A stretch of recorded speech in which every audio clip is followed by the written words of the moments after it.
মালিক জিজ্ঞাসা করে প্রতিদিন, বান্দা কি কারণে আমাকে ছেড়ে দিলা? হ্যাঁ, রাত 12টা বাজে তুমি ঘুমায় গেলা, মা ঘুমায় গেল, বাপ ঘুমায় গেল, বিবিও ঘুমায় গেছে, পাড়া পড়শি ঘুমায় গেছে। আল্লাহ বলেন আমি তো ঘুমাই নাই। বান্দা আমিও তো ঘুমাই নাই, সারাদিনে আমিও তো জগৎটা পরিচালনা করছি, তবুও তো আমার কোনো ক্লান্তি নাই, আমি তো ঘুমাই নাই। কেন ঘুমাই নাই জানো বান্দা?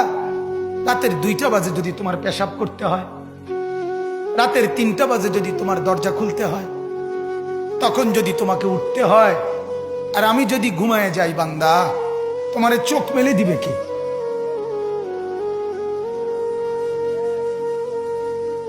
এই বাপ, চোখ মেলে দিবে কে?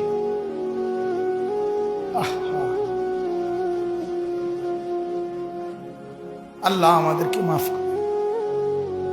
কোরআনুল কারীমের মধ্যে আল্লাহ তাআলা বলছে ওয়াহুয়াল্লাযী ইয়াতাওয়াফফাকুম বিল-লাইল। কোরআনে আল্লাহ বলে, বান্দা শোনো, প্রত্যেকটা মানুষকে রাত গভীরে যে ঘুম আমি দেই, সেটা ঘুম না, আমি ওয়াফাত দেই, আমি মূলত মৃত্যু দিয়ে দেই।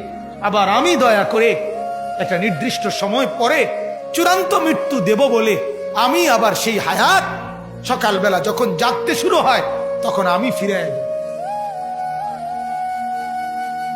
দেয় আল্লাহ। এমনও মানুষ আছে পৃথিবীতে, রাত্রিবেলা ঘুমাইছিল ভালো মানুষ, সকালবেলা আর জাগে নাই।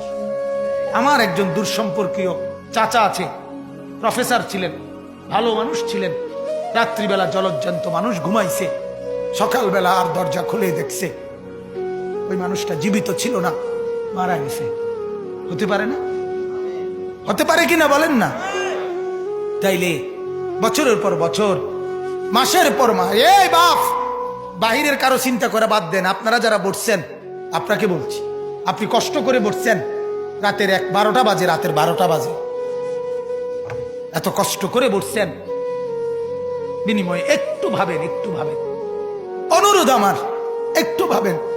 আজ মাঝে মাঝে মন চায় আল্লাহর বান্দা মুসলমানদেরকে বুকে জড়ায় ধরে কাঁদি যে বাপ কেন এত ভুল করছেন, আল্লাহকে কেন এত নারাজ করছেন? যার বিবি বেপর্দা, আপনি আল্লাহকে কত পরিমাণ নারাজ করাচ্ছেন। যার স্ত্রী, যার মেয়ে বেপর্দা, আপনি আল্লাহকে কি পরিমাণ নারাজ করছেন বলেন?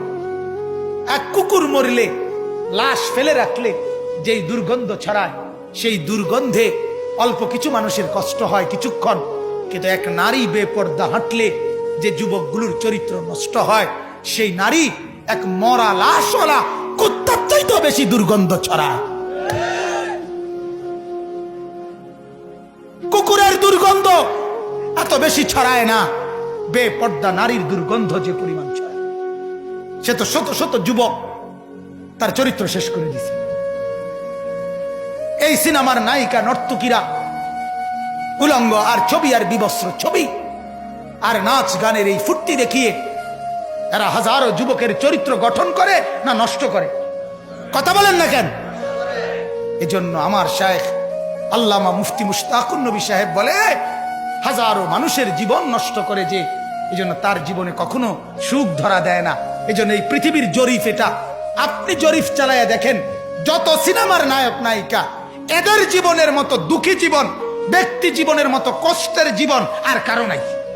আপনি খবর লাগান, আপনি খবর লাগান, এদের মতো লাঞ্ছনা।